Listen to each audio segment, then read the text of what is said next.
सफल बने, समर्थ बने, पावन बने जीवन। मीठी मुरली सुन के पाए सुख सघन। आज का चिंतन, आज का चिंतन। ओम शांति। Good morning.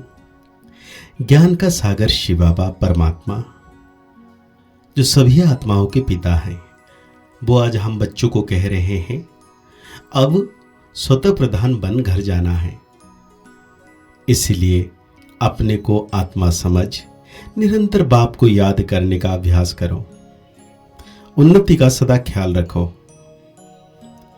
साथ ही बाबा पूछ रहे हैं, पढ़ाई में दिन प्रतिदिन आगे बढ़ रहे हैं या पीछे हट रहे हैं, उसकी निशानी क्या है? बाबा कहते हैं पढ़ाई में अगर आगे बढ़ रहे हैं तो हल्कापन का अनुभव होगा। बुद्धि में रहेगा ये शरीर तो छी है, इसको छोड़ना है, हमको तो अब घर जाना है। दैवी गुण धारण करते जाएंगे। अगर पीछे हट रहे हैं तो चलन से आसुरी गुण दिखाई देंगे। बाबा कहते हैं चलते फिरते उठते बैठते बाप की याद में रहना है। तो क्या बन जाएंगे? बाबा की याद में रहेंगे तो वो फूल बन सबको सुख नहीं दे सकेंगे। अगर याद नहीं करेंगे तो, अगर याद करेंगे तो सबको सुख देंगे। ऐसे बच्चों को आगे चल साक्षात्कार होंगे और फिर बहुत सजाएं खानी पड़ेगी।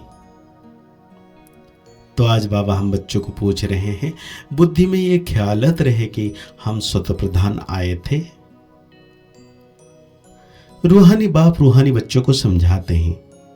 यहां सब बैठे हैं, कोई तो देह अभिमानी और कोई देही अभिमानी होंगे।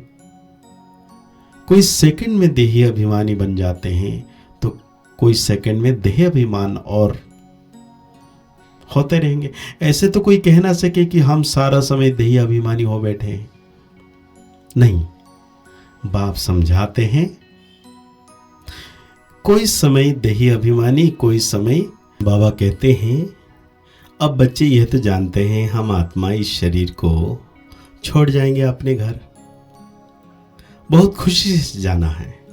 सारा दिन चिंतन ही यह करते हैं हम शांति धाम में जाएं, क्योंकि बाप ने रास्ता तो बताया है और लोग कभी इसी विचार से नहीं बैठते होंगे। यह शिक्षा किसी को मिलती ही नहीं है, ख्याल भी नहीं होगा। तुम समझते हो यह दुखधाम है। अब बाप ने सुखधाम में जाने का रास्ता बताया है। जितना बाप को याद करेंगे उतनी शक्तिशाली बनते जाएंगे। बाबा कहते हैं दुनिया वाले तो ये बातें समझते नहीं हैं कि हमें क्या करना चाहिए, कैसे रहना चाहिए, अभी समय क्या है, संगम युग में। ये बातें दुनिया वाले कुछ भी नहीं जानते हैं। तो बाबा कहते हैं जितना बाप को याद करेंगे उतना संपूर्ण बन यथा यज्ञ शांति धाम में जाएंगे। उनको ही मुक्ति कहा जाता है, शांति धाम में जाने वाले को, जिसके लिए ही मनुष्य गुरु करते हैं। परंतु मनुष्य को बिल्कुल पता ही नहीं कि मुक्ति, जीवन मुक्ति चीज क्या है, क्योंकि यह है नई बातें। तो बाबा से हम क्या सुन रहे हैं? रोज नई बातें सुन रहे हैं। तो बाबा कहते हैं तुम बच्चे ही समझते हो अब हमको घर जाना है, हमको वापस घर जाना है। पवित्र बिगर कोई घर जा नहीं सकता है। पवित्र बनना जरूरी है। इसलिए भागते चलते फिरते उठते बैठते बाप को याद करो तो क्या होगा? स्वतः प्रधान बन जाएंगे। अब तुम बच्चों को यह ख्याल करना है हम अपनी उन्नति कैसे करें, उच्च पद कैसे पाएं, अपने घर जाकर फिर नई राजधानी में आकर ऊंच मर्तबा पाएं। उसके लिए है याद की यात्रा। अपने को आत्मा तो जरूर समझना है। हम सब आत्माओं का बाप परमात्मा है, यह तो बहुत सिंपल है, परंतु मनुष्य इतनी बात भी नहीं समझते। तुम समझा सकते हो कि यह है रावण राज्य, इसीलिए तुम्हारी बुद्धि भ्रष्टाचारी बन गई है। मनुष्य समझते हैं जो विकार में नहीं जाते हैं वो पावन है, जैसे सन्यासी है। बाप कहते हैं वो तो अल्पकाल के लिए पावन बनते हैं, दुनिया तो फिर भी पतित है ना। तो बाप कहते हैं तुम्हारे यह अंतिम जन्म है, सारा चक्र लगाकर अंत में आए हो, तो बुद्धि में यही सिमरण रहना चाहिए। धारणा करो, औरों को समझाना चाहिए। कोई को तो धारणा नहीं होती ही नहीं। स्कूल में भी नंबरवार स्टूडेंट होते हैं, सब्जेक्ट भी बहुत होती है। तो कहते हैं योग दो प्रकार का है, एक है हठ योग, दूसरा है सहज योग। वो तो कोई मनुष्य सिखला ना सके, राजयोग एक परमात्मा ही सिखलाते हैं। बाकी यह अनेक प्रकार के योग हैं मनुष्य मत पर। वहां देवताओं को तो किसी के मत की दरकार नहीं, क्योंकि वर्षा लिया हुआ। वो है देवताएं, अर्थात देवी गुण वाले मनुष्य। जिनमें ऐसे गुण नहीं उनको असुर कहा जाता है। देवताओं का राज्य था, फिर वो कहां गए? 84 जन्म कैसे लिए? सीढ़ी पर समझाना चाहिए। सीढ़ी बड़ी अच्छी है, जो तुम्हारे दिल में है वो सीढ़ी में है। सारा मदार पढ़ाई पर है। पढ़ाई है सोर्स ऑफ इनकम, यह है सबसे ऊंची पढ़ाई, द वेस्ट। दुनिया नहीं जानती कि द वेस्ट कौन सी पढ़ाई है। पढ़ाई एक ही है, फिर कोई क्या बनते वंडर है ना। एक ही पढ़ाई से राजधानी स्थापना हो जाती है। राजा भी बनते तो रंक भी बनते, बाकी वहां दुख की बात होती नहीं। मर्तबा मतलब पद की बात है। यहां अनेक प्रकार के दुख हैं। फेमन, बीमारियां, अनाज आदि नहीं मिलता, फ्लड्स आदि रहती है। यह है रौरव नरक। तो बाबा कहते हैं अगर नरक से स्वर्ग में जाना है तो तुमको बड़े प्यार से बाप को याद करना है। आगे चल बहुतों को मालूम पड़ेगा, ओह प्रभु तेरी लीला। महिमा करके मरेंगे परंतु पा तो कुछ नहीं सकेंगे। देह अभिमान में आने से ही उल्टा काम करते हैं। देही अभिमानी होने से अच्छा काम करेंगे।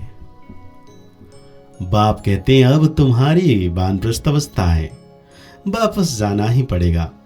हिसाब किताब चुक्त कर सबको जाना है, चाहे वो ना चाहे जाना जरूरी। एक दिन ऐसा भी आएगा जो दुनिया बहुत खाली हो जाएगी, सिर्फ भारत ही रहेगा।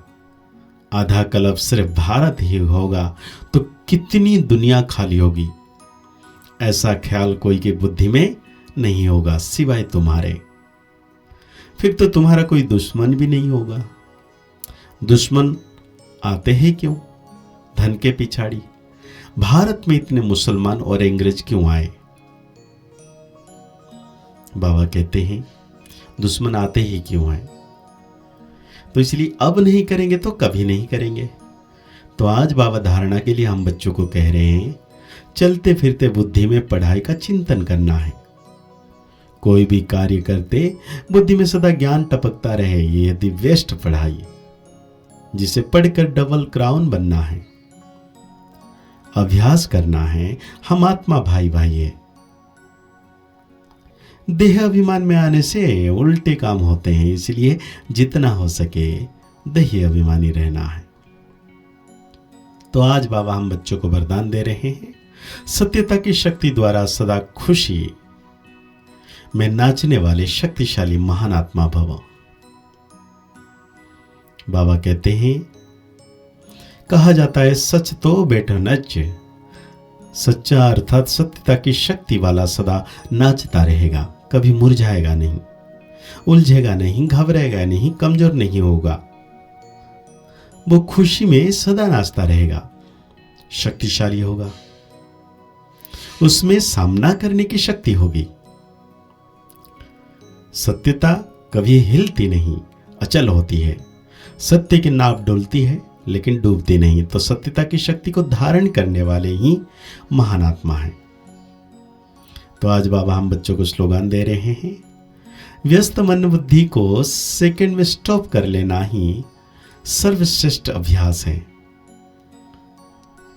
तो आज की मुरली के अनुसार हम सो मान लेंगे, मैं महान आत्मा हूं। मुरली को और गहरी रीति से चिंतन करते हुए निरंतर मीठे बाबा की याद में रहना है कि सर्वशक्तिवान बाबा सदा मेरे साथ हैं। मुस्कुराते रहिए, आगे बढ़ते रहिए, पुरुषार्थ करते रहिए, खुश रहें, स्वस्थ रहें, मस्त रहें। ओम शांति, ओम शांति, ओम शांति।